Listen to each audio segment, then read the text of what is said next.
and remove both did something with current node ID. So probably those things aren't going to work quite right now because we took that out. If they did something with current node ID before, they probably need to do something with the URL now. So let's see what happens. Let's add a brand new note. Okay, we're already on /notes. Our form is blank. Let's start typing a title. There it is. Ah, there's the H, but my H isn't here now, right? What do you think is going to happen when I type the next letter? It makes a new one, right? So we're back to this problem. No problem. The good news is I didn't like type an entire sentence this time, so I don't have 20 notes to delete. Speaking of deleting notes, what happens if we delete a note? It gets deleted, but that ID is still in the URL. Yep, so we have a couple things to change.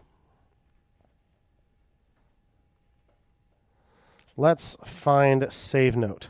Here we are, save note.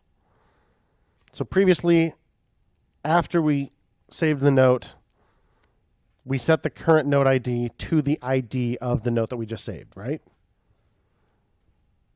Because the current node ID changed. And now, when the current node ID changes, what do? We don't set something on state. We change the URL, right? So sure, when I type in here, it saves the note, but it gives that note an ID. But unless we actually change the URL, this form is still going to have a blank note in it. A note without an ID.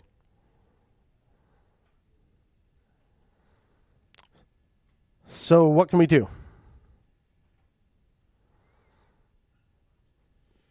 In English, what we need to do is update the URL to have that ID in it, right? But we're in the middle of a method here. We can't put a component here. We just needed some JavaScript. So using JavaScript, how do we update the URL?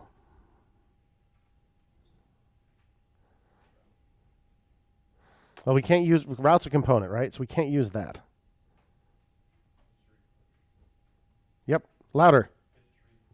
Look at the big brain on Caleb, that's right. So where do we get that history object?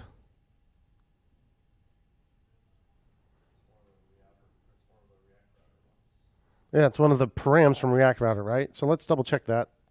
Let's look at app. Remember, if you're not sure what your props are at any given time, you can always check React Router.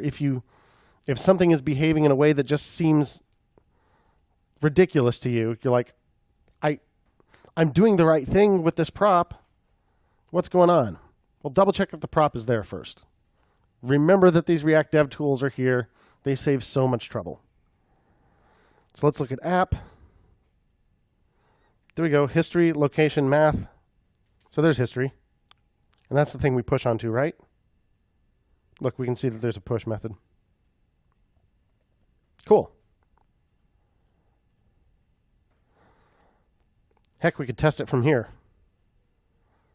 So when I have app selected in the React Dev Tools, that means in our console, $R is that component, right? It's $R dot, can I get to props?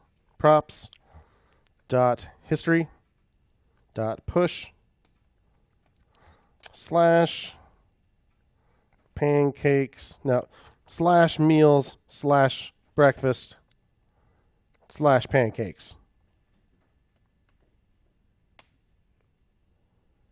Oh, it did it, and then it redirected us to slash notes because we have no route for that. But it did it, by golly. So what do we actually want to happen?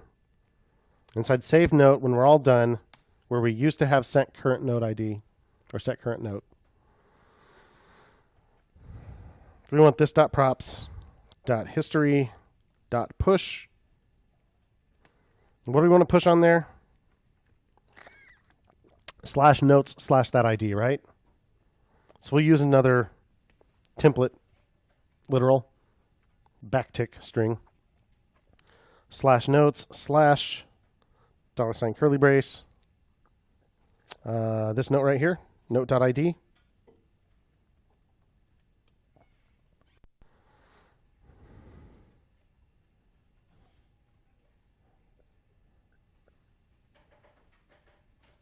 And then what happens?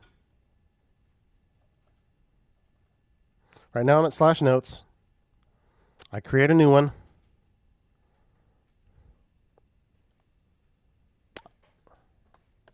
Yeah. So let's watch that again. Blank note. My URL is /notes. As soon as I type that first letter, the URL updates. You can see it. This is the URL we're looking at.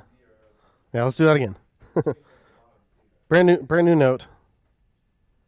/notes. I start typing something. URL updates. And yes, the note does appear in the list too. Cool. So each time I type a new letter, it resaves it, right? What does my history look like now? What if I hit the back button? If I hit the back button,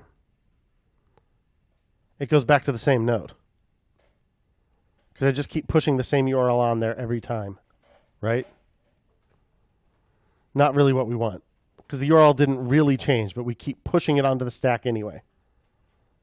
So what should we do differently?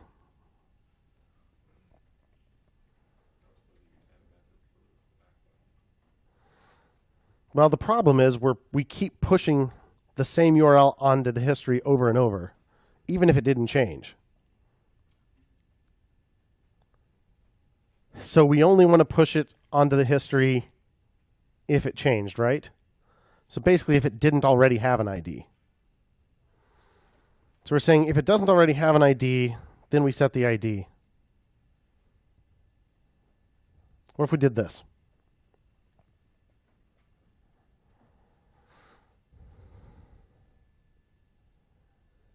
Let's move, I'm going to move my const notes down here to where we actually use it. You don't need to do that if you don't want to. I think it's going to be a little easier if we do. I'll create a variable called, and I'll use let because I'm going to reassign it. Let should redirect equals false.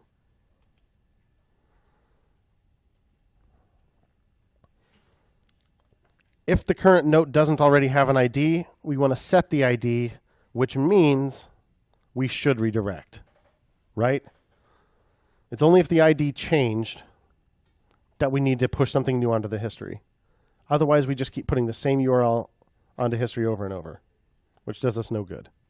So then we'll set should redirect to true, which is why I use let instead of const, because I reassign it.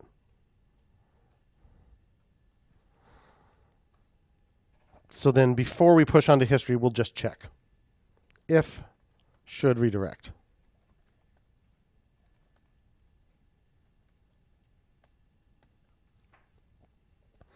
Or if you prefer, you could name this variable URL should change. Whatever.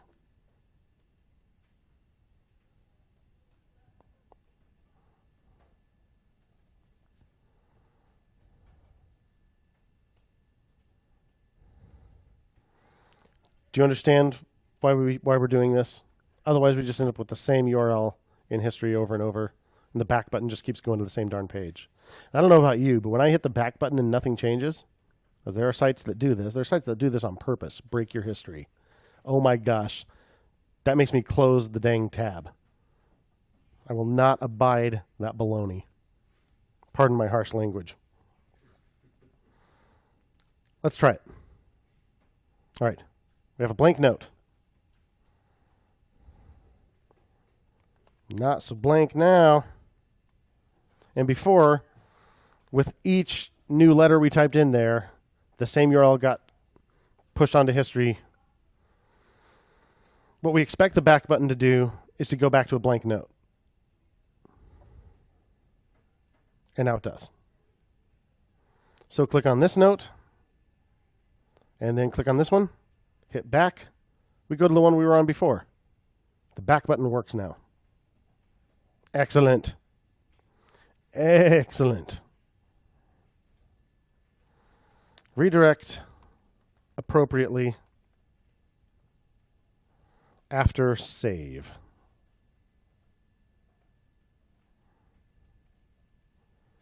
I add the word appropriately because it doesn't always redirect after save, right? Just if it needs to.